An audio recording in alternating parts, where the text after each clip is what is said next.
तो dear student, तो स्वागत है आप सभी लोगों का बायोमैग्नेट बाय डॉक्टर आशीष गुप्ता के यूट्यूब चैनल पर। कल एग्जाम है सीएसआई नेट।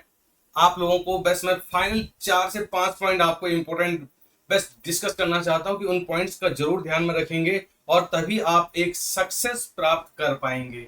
क्योंकि अगर आपने उन बातों का ध्यान नहीं रखा तो हो सकता है कि कहीं ना कहीं चीजें डिसबैलेंस हो जाए। तो सबसे पहले कल एग्जाम है, तो आज आपको एक बहुत अच्छी नींद लेनी पड़ेगी।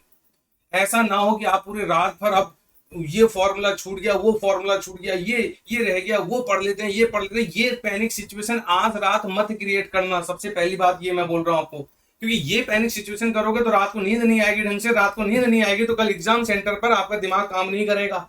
इसलिए अब ये लास्ट मोमेंट पे ये सब करना छोड़ दो। जितना पढ़ना था पढ़ लिया, बिल्कुल रिलैक्स होके जो मन कर रहा है कि रिवाइज करना, ये रिवाइज करना, ये देख लेते हैं बस। लेकिन हपड़ तपड़ वाली सिचुएशन मत डेवलप कर देना। और रात को बिल्कुल टाइम से अपना प्रॉपर जितने भी घंटे की आप प्रॉपर एक अच्छी नींद ले सकते हो उतनी नींद ले लो। 5-6 घंटे आराम से सो और सुबह अपने टाइम पर पहुंचे। पहली बात ये करनी है। दूसरी बात क्या करनी है कि एग्जाम सेंटर कहाँ है ये आपने देख लिया होगा। एक बार पूरी एनालिसिस कर लें, कल का वेदर चेक कर लें कि कल बारिश होने के क्या चांसेस हैं, और वहां एग्जाम सेंटर पहुंचने के लिए कुछ विंडो टाइम जरूर लगाएं भाई। एकदम ऐसा ना हो कि आपका गेट खुलने का टाइम 8 बजे है और बिल्कुल आप 8 बजे पहुंच रहे हो भागे भागे। ये नहीं होना चाहिए। आप जब गेट एंट्री करने का लास्ट टाइम है उससे प्रॉपर समय से पहले पहुंचे, ताकि रिलैक्स होके बिल्कुल एंट्री करें और रिलैक्स होके अपने क्वेश्चन पेपर को देखें। ठीक है, ये आपको ध्यान में रखना। तो ये पूरी एनालिसिस आज बैठ लो, आज आपके पास टाइम है। उसके बाद जब आप सेंटर पर जाओगे तो आप एक बार अपने एडमिट कार्ड को देखो। एडमिट कार्ड सबने निकाल लिया है। एडमिट कार्ड के सारे इंस्ट्रक्शन एक बार चेक कर लो। भाई ये नहीं होना चाहिए कि हमने तो इंस्ट्रक्शंस पढ़े ही नहीं और वहां पर ये लिखा है हम लाना भूल गए, ये फोटो लाना भूल गए, ये इंस्ट्रक्शन लिखा था हम ऐसे करके चले गए। प्लीज जाने से पहले फटाफट अभी एडमिट कार्ड के जितने भी इंस्ट्रक्शन है एक एक करके गो थ्रू हो जाओ। चौथा पॉइंट, जब आप क्लास में कल जब आप वहां पर एग्जामिनेशन हॉल पर जब आप बैठोगे, जब आपके सामने पेपर आएगा, तो ये आप कोशिश करें कि कभी कभार ऐसा होता है कि आपने पहला क्वेश्चन देखा नहीं आ रहा, दूसरा क्वेश्चन देखा नहीं आ रहा, तीसरा क्वेश्चन आ रहा नहीं आ रहा आपको। अरे कोई दिक्कत नहीं है भाई। पार्ट सी में आपके पास 75 क्वेश्चंस हैं। आपके पास नंबर ऑफ क्वेश्चंस बहुत हैं, तो जरूरी नहीं कि हो सकता भी ऐसा कि आपको लगातार 5-6 क्वेश्चन नहीं आ रहे, फिर आप वहां पे नेगेटिव, अरे क्या हो रहा है, आपकी हार्ट बीट बढ़ रही है। ये कुछ नहीं करना है। माइंड को समझाना है, अरे अभी बहुत सारे क्वेश्चन पड़े हैं, अगले में जम करो, अगले में जम करो, आपको आपके चॉइस के क्वेश्चन मिलने लग जाएंगे। तो इसलिए ऐसी चीजों से अपने अंदर को नेगेटिविटी अंदर नहीं लानी है। फिर कोशिश ये करें कि आपका स्कोर कहीं ना कहीं आपको 120 से ऊपर टारगेट करना है। अभी जीआरएफ लेना है तो माइंड सेट होना चाहिए कि मुझे 120 से ऊपर जाना है। 180 आ रहे बहुत अच्छी बात है, लेकिन एक बॉर्डर लाइन आपके लिए क्या है कि आप सक्सेस तभी होगे जब आप 120 को क्रॉस करोगे। तो माइंड सेट होना चाहिए कि 120 तो मिनिमम क्रॉस करना ही करना है। उसके बाद आप एक ही क्वेश्चन को ज्यादा टाइम नहीं देंगे एग्जामिनेशन हॉल में। आप अपना ईगो वहां पर ईगो हाई नहीं करेंगे कि ये तो मेरा फेवरेट टॉपिक है और इस फेवरेट टॉपिक का क्वेश्चन एग्जामिनर ने घुमा के दे दिया, ये तो मैं सॉल्व करके रहूंगा या करके रहूंगी, और आपने 10 मिनट खराब कर दिए। भाई कोई दिक्कत नहीं। आपसे एग्जामिनर ये थोड़ा पूछ रहा है कल के दिन कि आपने कौन से क्वेश्चन सॉल्व किए थे, आपने मोल बायो किए थे या जेनेटिक्स के सॉल्व किए थे। आपसे केवल आपका स्कोर और आपकी जेआरएफ होने वाला है।